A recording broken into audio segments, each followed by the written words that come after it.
कार्यक्रम के पुण्यार्चक हैं श्री जयेश भाई जसवंत लाल शाह, श्रीमती रूपा बेन शाह, श्री अर्पित वखारिया, श्रीमती अदिति वखारिया, कियारा वखारिया, जियान वखारिया, कुंजन गांधी, ईशा गांधी, ऋत्वी गांधी।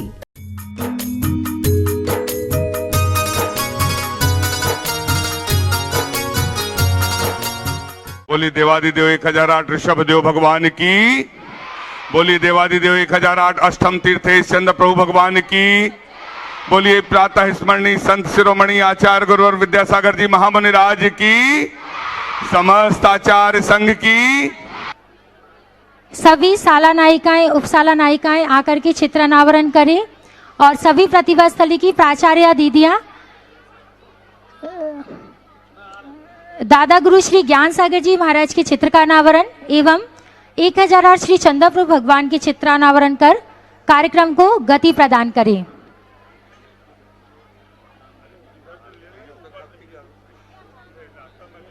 जो है वो बड़ी दीदी आ गई है, जोरदार तालियों से।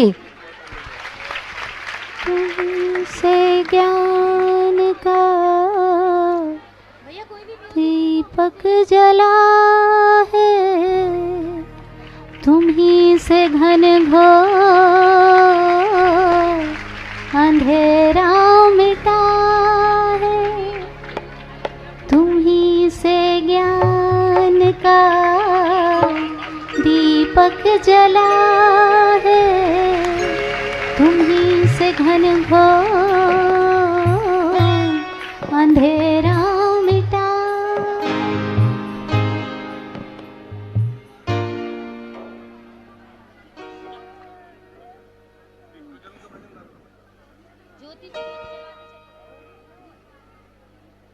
दीप से दीप जलाते चलो, दीप से दीप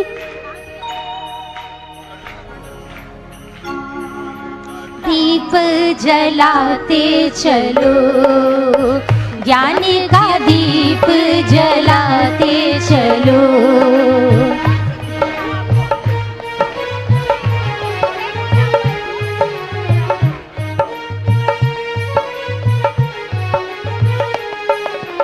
और अब शास्त्र भेंट करने के लिए दीदियों से हम निवेदन करते हैं कि गुरुदेव के चरणों में आज वीर शासन जयंती के उपलक्ष्य में बंबई से श्री सप्तम प्रतिमाधारी श्रीमती सरोज बहन जयसुख भाई जैन जी की ओर से प्रतिभा स्थली की दीदियां एवं शाला नायिकाएं गुरुदेव के हस्तकमल में शास्त्र भेंट करें।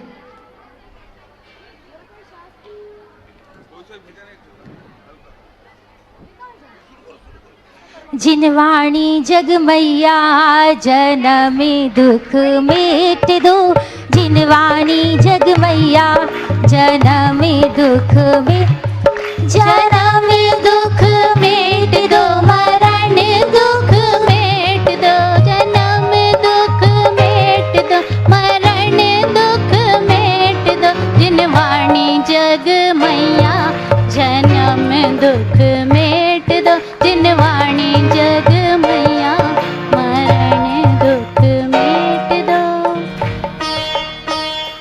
शास्त्रों की बातों को मन से न जुदा करना, संकट जो कोई आए नव कार्य पा करना। शास्त्रों की बातों को मन से न जुदा करना, संकट जो कोई आए नव कार्य पा करना, नव कार्य पा करना। बोलो द्वादशांग जिनवाणी माता की जय। गुरुजी, आज सभी छात्राओं की ओर से उनके भावों को आपके चरणों में प्रस्तुत कर रहे हैं।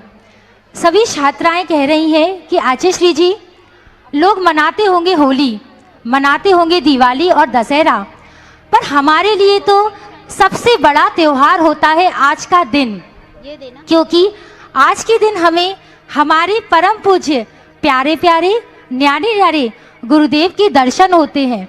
और गुरुजी आपके दर्शन से, आपकी दृष्टि से ही हमें कुछ कर गुजरने का जुनून मिलता है। इसलिए गुरुदेव आपकी यह डोर, आपकी चरणों की यह डोर सदा आप हमसे बांधे रखिएगा। आचार्य श्री जी, हम सिर्फ आपसे ही नहीं जुड़ते हैं, आपके माध्यम से हम दादा गुरु श्री ज्ञान सागर जी से जुड़ते हैं, हम आचार्य गुरु श्री वीर सागर जी से जुड़ते हैं, हम आचार्य गुरुवर श्री शांति सागर जी से जुड़ते हैं, भगवान महावीर स्वामी से जुड़ते हैं और हम जुड़ते हैं आदिनाथ भगवान से। गुरुजी, आदिनाथ भगवान ने तो मात्र ब्राह्मणी सुंदरी को विद्या प्रदान की थी, पर आपने हम सभी छात्राओं को अपनी ब्राह्मणी सुंदरी बना करके हमें शिक्षा प्रदान की और हम पर अनंत उपकार किए हैं गुरुजी। इसलिए आपने ही स्वयंभू स्तोत्र में लिखा है, सील डोर मुझे बांध दो, डोर करो मत ढील। गुरुदेव, अपनी यह डोर हमेशा आप हमसे आपसे बांधे रखना। कभी अगर हम ढीले हो तो आप हमें कसकर पकड़ लेना गुरुजी। अगर हम छूटने की कोशिश करें तो आप हमें डांटना, फटकारना, पर गुरुजी कभी हमें आप खुद से दूर मत करना गुरुजी, कभी आप हमें खुद से दूर मत करना। ऐसे भाव लेकर के हम सभी छात्राएं आपके चरणों में आए हैं।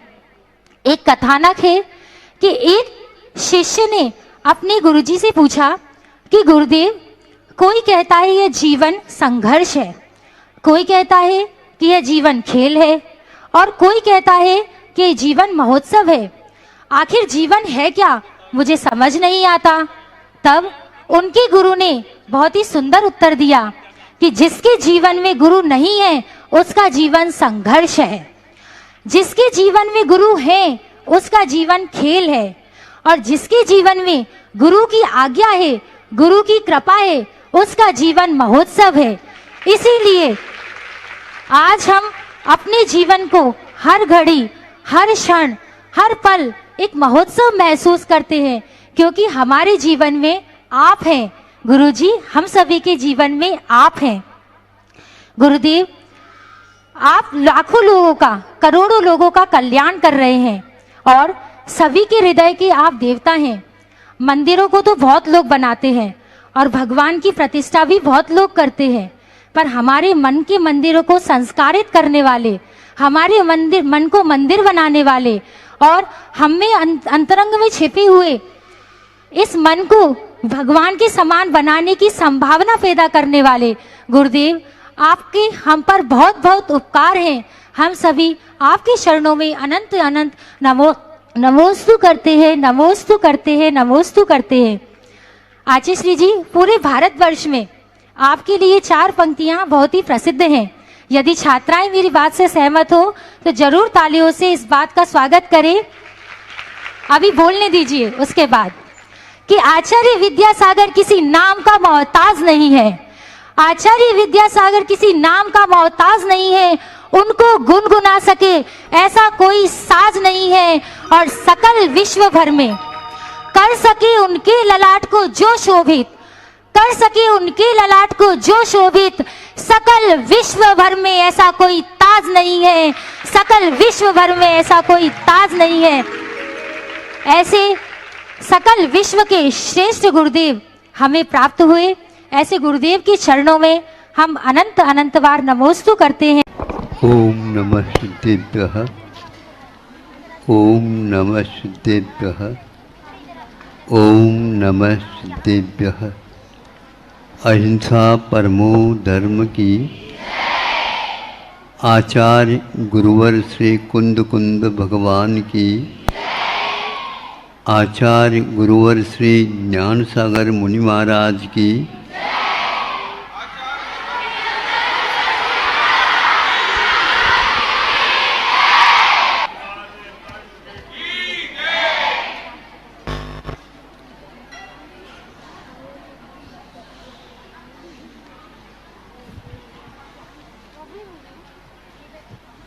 आज महावीर भगवान को केवल ज्ञान के उत्पन्न बाद में दिव्य ध्वनि खिलने का अवसर है। भगवान को 66 दिन पहले ही केवल ज्ञान की उत्पत्ति हुई थी, परंतु उनकी दिव्य देशना आज हुई थी। 66 दिन के बाद किसके अंतराय के कारण यह इतना विलंब हुआ? केवल ज्ञान होते ही समुच्चरण की रचना होती है और उसी समय दिव्य ध्वनि भी खिलती है, इसमें कोई संदेह नहीं। तीर्थंकर भगवान 13वें गुणस्थान में पहुंच जाते हैं, संयोग केवली माने जाते हैं और केवल ज्ञान से उन्हें अपने आप के जीवन को अनुभूत करने का अवसर मिला। किंतु तीर्थंकर प्रकृति के उदय न होने के उपरांत भी दिव्य ध्वनि नहीं खिली। थोड़ा सा सोचा है, तीर्थंकर प्रकृति के बिना दिव्य ध्वनि खिलती नहीं। सामान्य कोई भी व्यक्ति को दिव्य ध्वनि का अतिशय प्राप्त नहीं होता, केवल ज्ञान प्राप्त भले ही हो। ज़्यादा से ज़्यादा गंधकुटी का निर्माण होता है और उपदेश आदि दे सकते हैं, लेकिन दिव्य ध्वनि के माध्यम से उपदेश उपलब्ध होता है मात्र तीर्थंकरों से ही। ये तीर्थंकर तो थे, किंतु इन्हें वह दिव्य ध्वनि क्यों नहीं खिली इनकी, पूछा जाता है। लगता है तीर्थंकर प्रकृति में भी कुछ जघन्य, मध्यम, उत्कृष्ट इत्यादि का भेद हो सकता है। और दूसरी बात है, सारे के सारे भगवान अकेले नहीं हुए, हजारों हजारों मुनि महाराजों के साथ उनका दीक्षित होना हुआ था।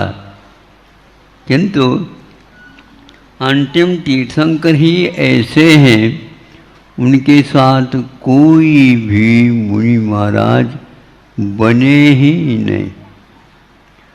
और ये ध्यान रहे, जब तक केवल ज्ञान होने के बाद भी कोई न कोई शिष्य जो सब लोगों के लिए उनका रहस्य बता सके, जब तक दीक्षित नहीं होते तब तक केवली होने के उपरांत भी महावीर भगवान को दिव्य ध्वनि का लाभ नहीं हुआ था। देव भी उपस्थित थे असंख्यात, देवियां सहित थे,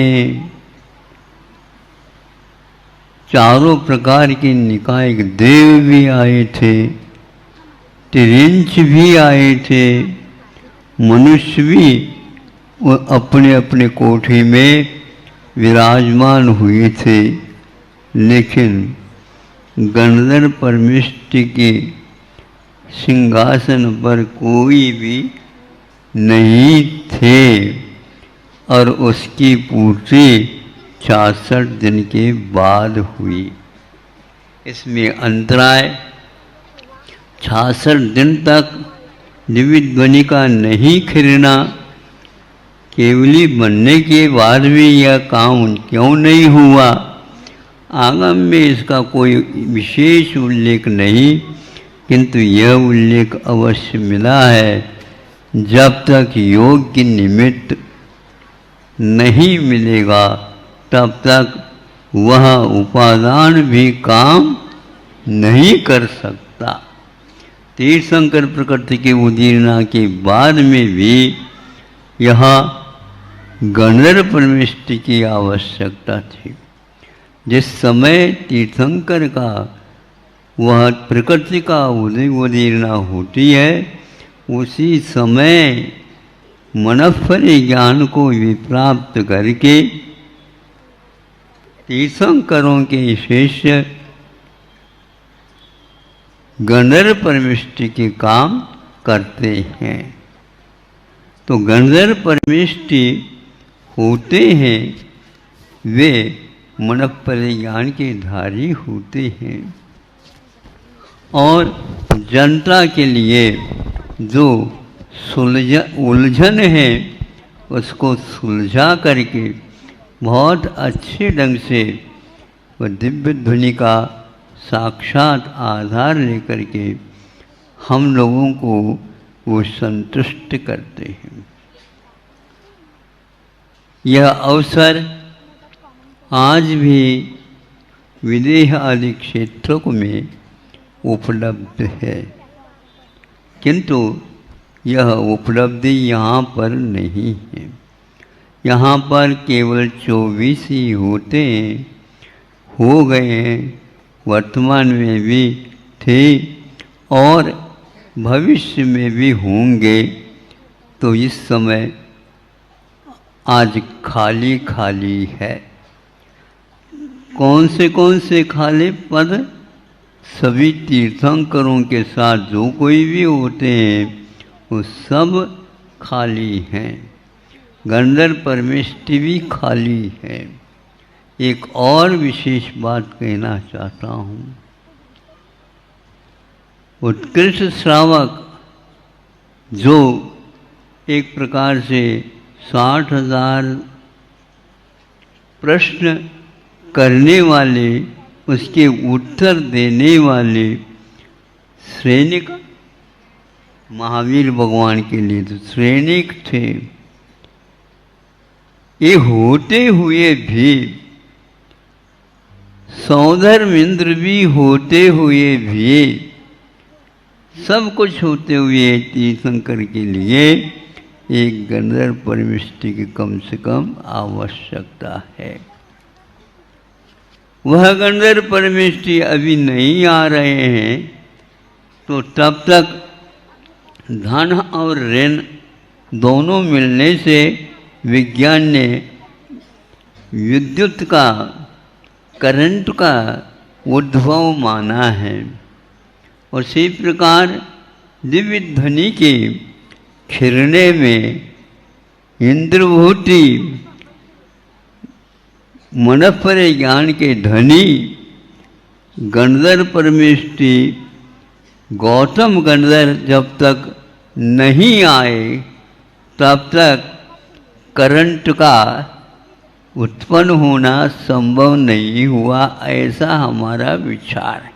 महाराज फिर तीर्थंकर पद का क्या मतलब होता तो है, उन्हीं में तीर्थंकर पद है, उन्हीं में सब कुछ है, लेकिन जब तक गंधर्व परमिष्टि नहीं रहेंगे तब तक उसका विस्तारीकरण अथवा समोसरण को समझाने का कार्य उनके बिना नहीं हो सकता। बड़े बड़े जब लेखक काम करते हैं किंतु उसके ऊपर टिप्पणी आदि लिख करके उसके विस्तार करके खोल करके बताया जाता है। बहुत अच्छी बात यहाँ पर कही गई है। वह गंधर्व परमिष्टि के पास कितना मतलब कितनी शक्ति रहती है ये इससे ज्ञात हो जाता है। ऋण और ऋण एक बाल मात्र का भी यदि अंतर रहता है तो उसमें इस प्रकार का प्रकाश का आलोक का विस्तार नहीं हो सकता। इसी प्रकार सभी कुछ होने के उपरांत भी तीर्थंकर प्रकृति के उदीर्णा होने के बाद में भी वह कार्य नहीं हुआ। इसके लिए एक विशेषण मूलाचार में दिया है, वह भी इंद्रभूति जब तक यथाजात नहीं होगा तब तक यह कार्य नहीं होगा। यथाजात शब्द बहुत ही गंभीर है और वह साक्षात तीर्थंकरों के साथ मेल करने वाला है।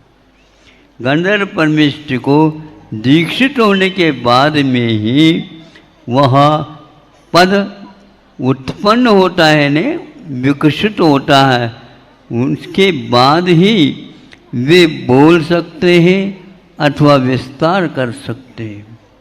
यह भी एक पद होता है, ये सामान्य और किसी को भी नहीं हो सकता। हर एक मनफल ज्ञानी को यह पद नहीं मिलता जो गंधर्व परमेष्टि को गौतम स्वामी को प्राप्त हुआ था। इसलिए तीर्थंकर प्रकृति की उदीरना भी उतने काल के लिए मौन ही रहना पड़ा। अनेक प्रकार के तीर्थंकर प्रकृति के तारतम्य भी हो सकते हैं, इससे ध्वनि निकल सकती है, निकालने वाला चाहिए। तो ग्रंथों में क्यों नहीं आया? इतना तो आया ही है। गंधर्व परमेष्टि के बिना उदीरना के बाद भी उनको 66 दिन तक इसका लाभ नहीं हुआ। सभी खचाखच समोचन भरा हुआ है।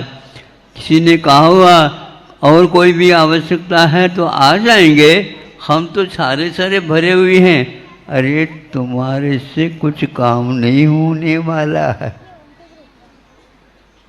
देव बैठे हैं, देवों के लिए भी दे दो। देव तो असयमी हैं, सुन करके यूं ही चले जाएंगे जैसे भीड़ चली जाती। कोई भी उसमें मुनि नहीं बन सकता है तब तक वह समूह शरण में दिव्य धुनी नहीं खिलेगी। इसलिए अन्य तीर्थंकरों के समूह शरण में बहुत हजारों ये मनफल ज्ञानी थे, किंतु भगवान के समूह शरण में एक महावीर भगवान वही अकेले और बैठे हैं 66 दिन तक। और आप लोग 66 दिन का अर्थ क्या होता है? आधा चातुर्मास से समाप्त हो जाता है।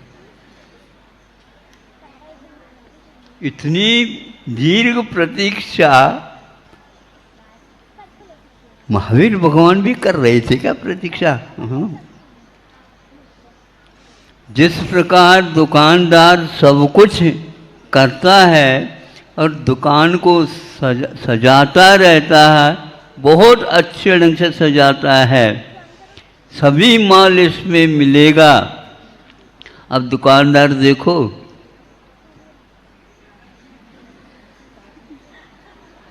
दोनों तरफ अपनी दुकान से आजू बाजू देखता रहता है। दूर भी कोई आ गया है, ये ग्राहक आ तो रहा है।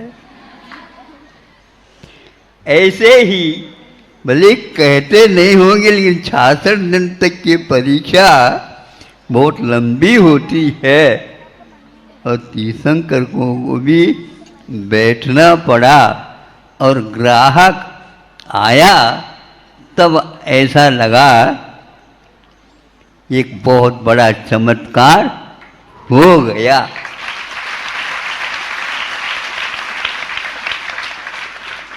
बड़े बड़े विद्यालय आप लोगों ने खोले, नहीं समझे, किंतु यदि ये छात्राएं नहीं आए तो हम सेठ साहूकारों से पूछना करते हैं कि वो क्या करेंगे।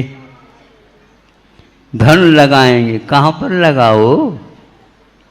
बिल्डिंग बनाएंगे, बिल्डिंग बना, कोई छात्र नहीं आए तो क्या करोगे? यहाँ जंगल में भी गाड़ियां भर भर करके आ रहे हैं।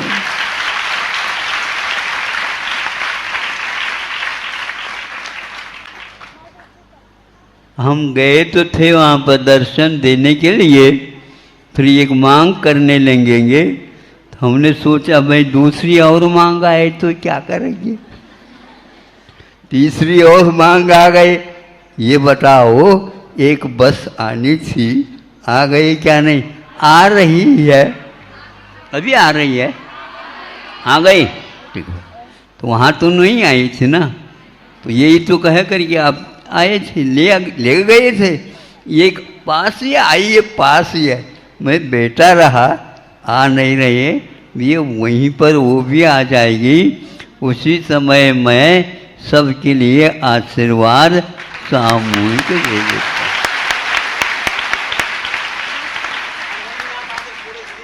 हाँ, तो बिल्कुल एक भी यदि मान लो छात्र रुक जाता है या एक भी प्रतिष्ठा मतलब प्रतिभाशाली नहीं आती है, तब तक तो आपको कहना ही पड़ेगा कि भैया प्रतीक्षा करो।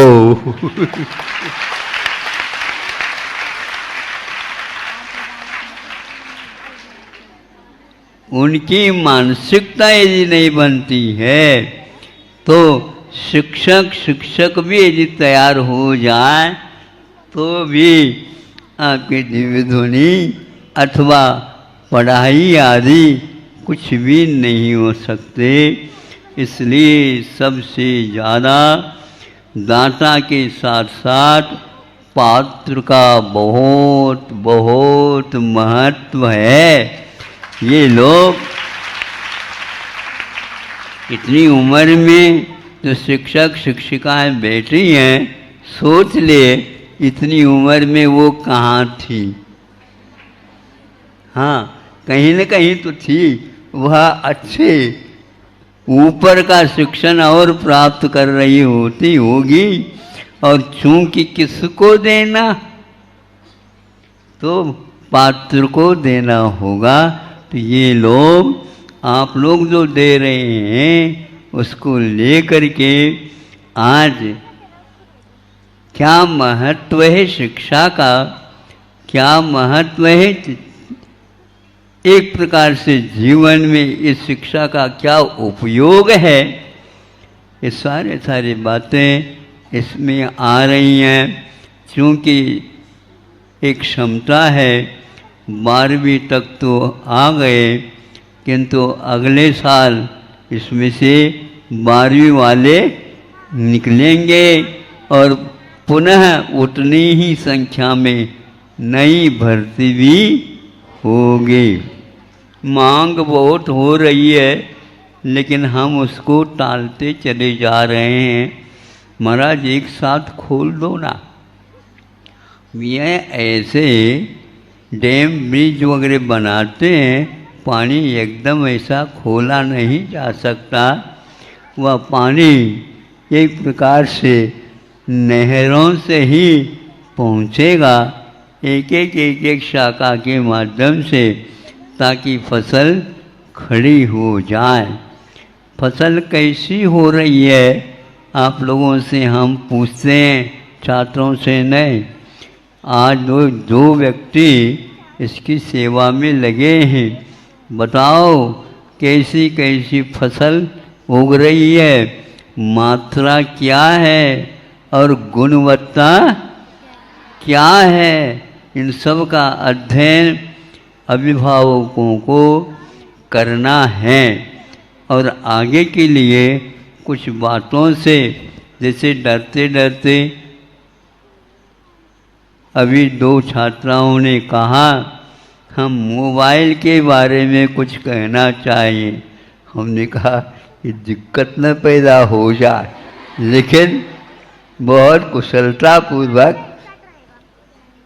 मोबाइल का दुरुपयोग तो न करो।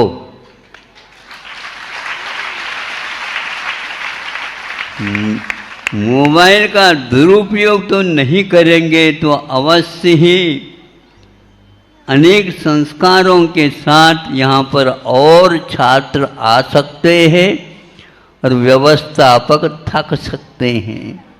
कहाँ कहाँ तक करना होता चला जाएगा। क्योंकि दान दाता हैं तो अवश्य ही अपनी संपदा का सही सही उपयोग करना चाहेंगे। यथा जात ये शब्द समूह शरण के लिए भी लागू हो गया और यथा जात का अर्थ शिशु या बालक होता है। वह बालक जैसा उत्पन्न हुआ है वैसा ही बाहर भीतर दोनों तरफ से राग द्वेष मोह मद मत्सर कषाय इनसे रहित होकर के ब्रह्मचर्य व्रत पालन करके छात्र और छात्राएं इस प्रकार के विद्यालयों में भर्ती होते हैं। फिर कुछ समय के बाद वे अपने घर भी नहीं जाना चाहते हैं। ऐसे भी छात्राओं का प्रबंध करना पड़ता है। हम घर नहीं जाएंगे, घर वाले आएंगे तो हमें देख करके चले जाएंगे, ऐसे उत्तर भी देते हैं।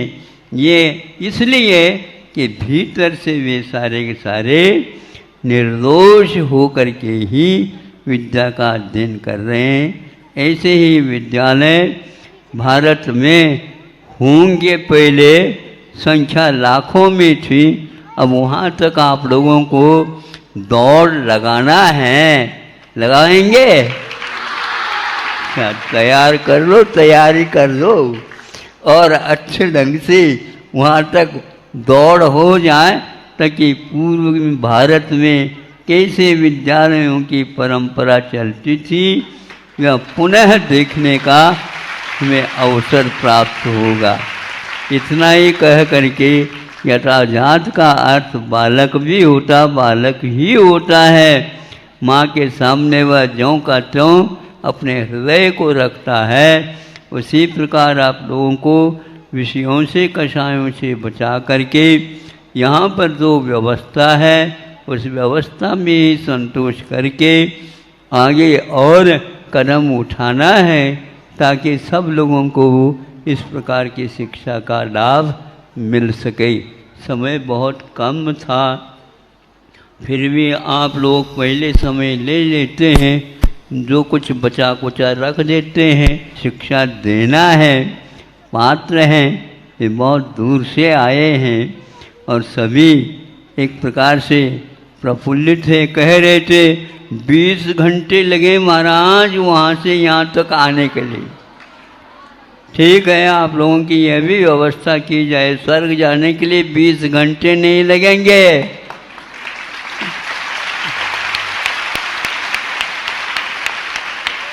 और मुक्ति जाने के लिए एक समय में जाने की क्षमता विद्यमान है। ऐसी शिक्षा ले लो जिसके द्वारा इन गतियों को भी पार करके एक शुद्ध वहा शिव धाम जिसको बोलते हैं हम प्राप्त कर सकें। अहिंसा परमो धर्म। इस कार्यक्रम के पुण्यार्चक थे श्री जयेश भाई जसवंत लाल शाह, श्रीमती रूपाबेन शाह, श्री अर्पित वखारिया, श्रीमती अदिति वखारिया, कियारा वखारिया, जियान वखारिया, कुंजन गांधी, ईशा गांधी, ऋत्वी गांधी।